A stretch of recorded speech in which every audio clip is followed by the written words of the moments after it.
John Boy.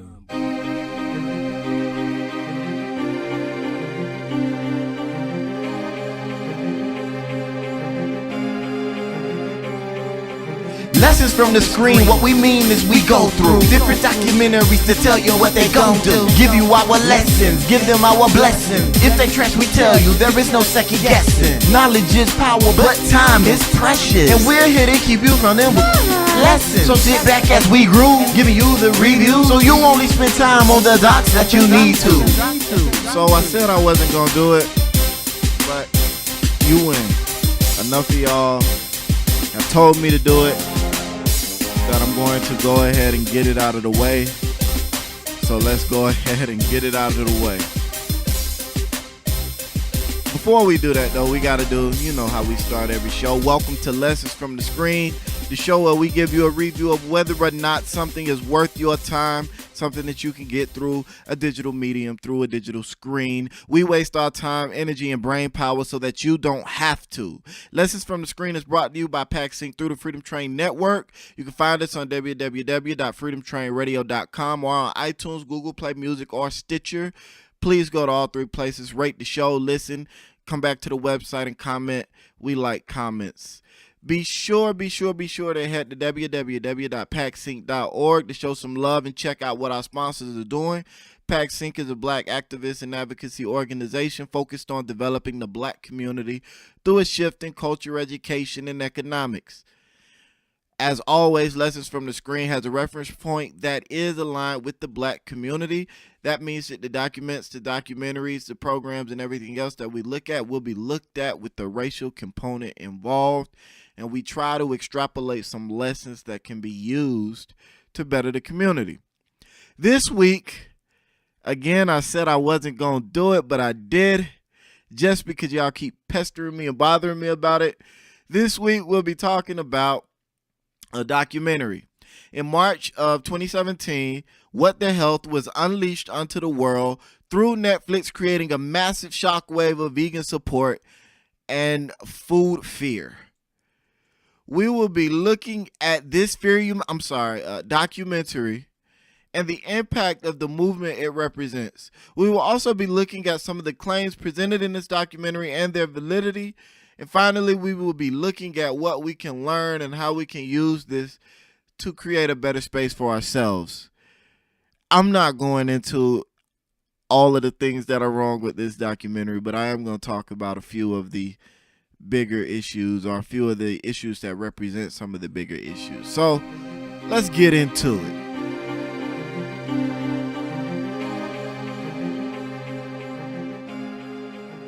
So What the Health is the follow-up to Cowspiracy, The Sustainable Secret. And that was a documentary that linked the methane produced from cow farts to global warming, amongst other things. The documentary itself follows the producer of the documentary, Kip Andersen, as he questions why chronic illnesses continue to grow at an alarming rate. As he goes about doing his research, he finds himself at the doorstep of various health organizations, physicians, pharmaceutical companies, and more, looking for answers as to why no one is talking about the dietary connection between these chronic illnesses and eating meat and dairy.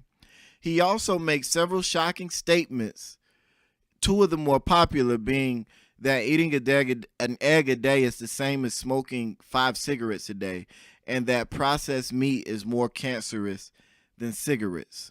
The documentary concludes with the revelation that there is a massive conspiracy between governments, the healthcare industry, the pharmaceutical industry, and health and research organizations to hide the fact that they are all in the business of making money to keep you sick through your food, and there is no one you can trust. This revelation is central to the marketing of this film as the film that the healthcare industry doesn't want you to watch.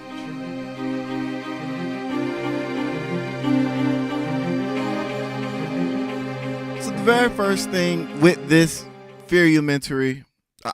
documentary, is it did do a wonderful job of marketing itself. It marketed itself as revealing this gigantic secret that is being kept from you.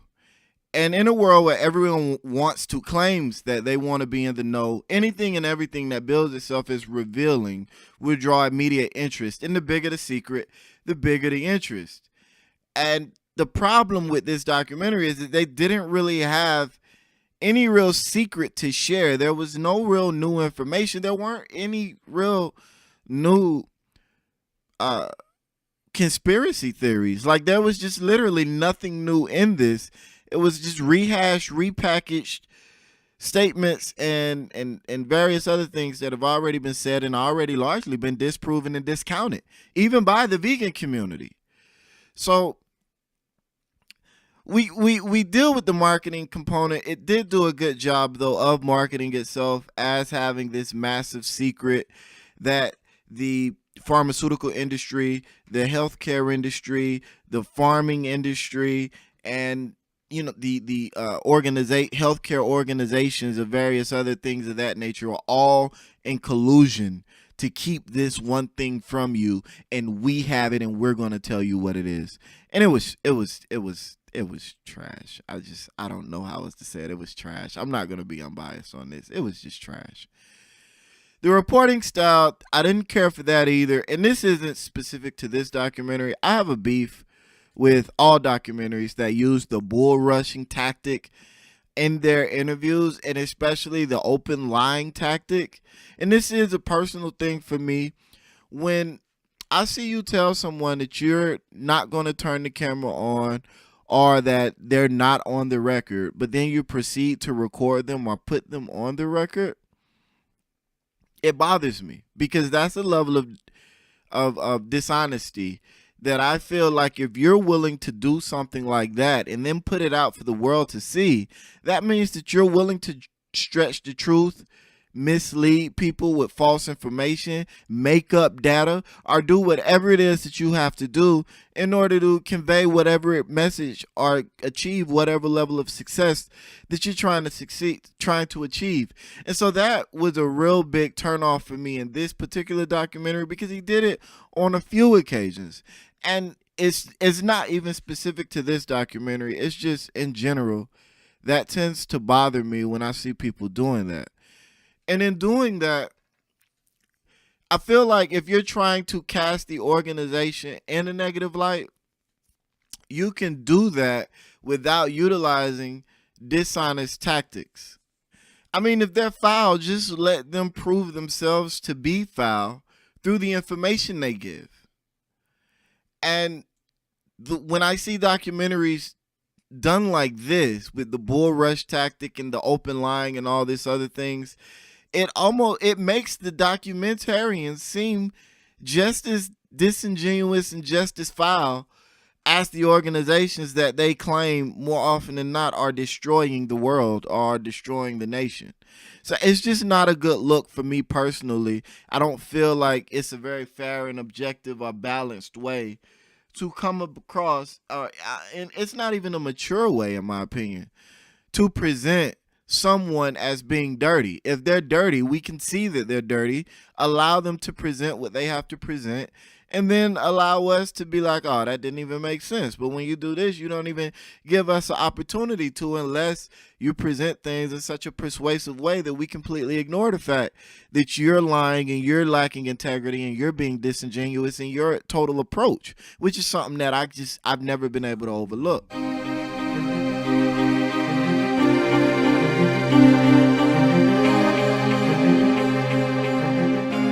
So when we get into the content of the film, now the film did have a lot of things that were presented as accurate. I would say a good chunk of the things presented were accurate.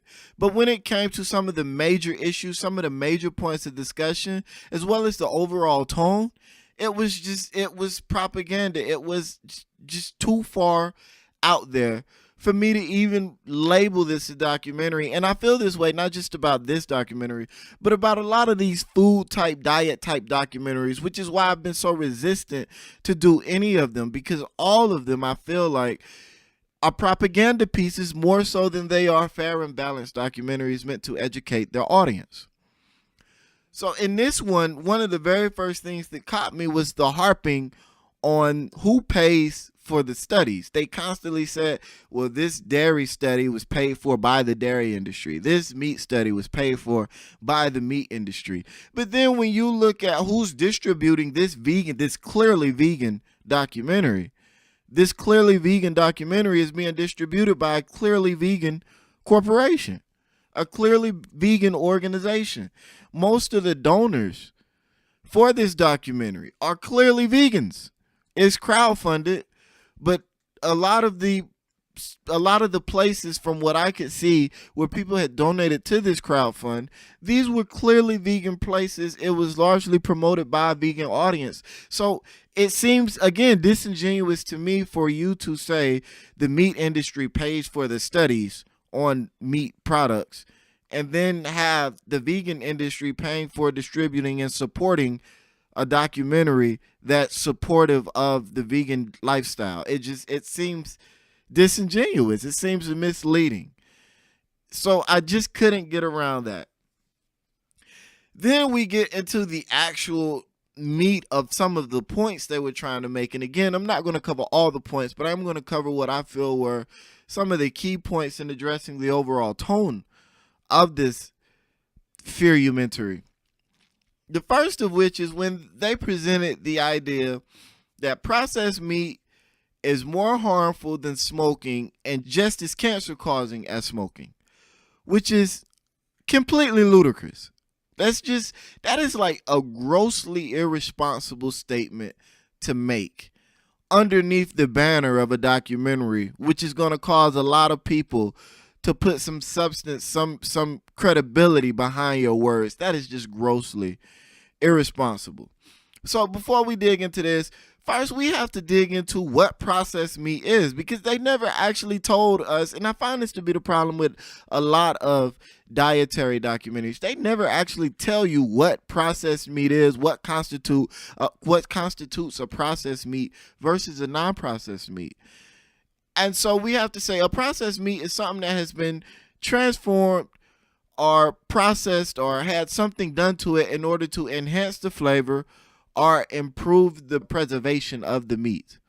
So things like salting, curing, fermentations, smoking, grilling, cooking in some senses, all of these are forms of processing meat. So that's what we're talking about when we're talking about processed meat. We're talking about the vast majority of the meat that you consume. And then we dig into the report that they cited when they said this. And while the report does classify processed meat as a group 1 carcinogen, what that means is that it is known that processed meat does in fact cause cancer. It is a cancer-causing substance. But it does not mean that it is that all of the items in that list are on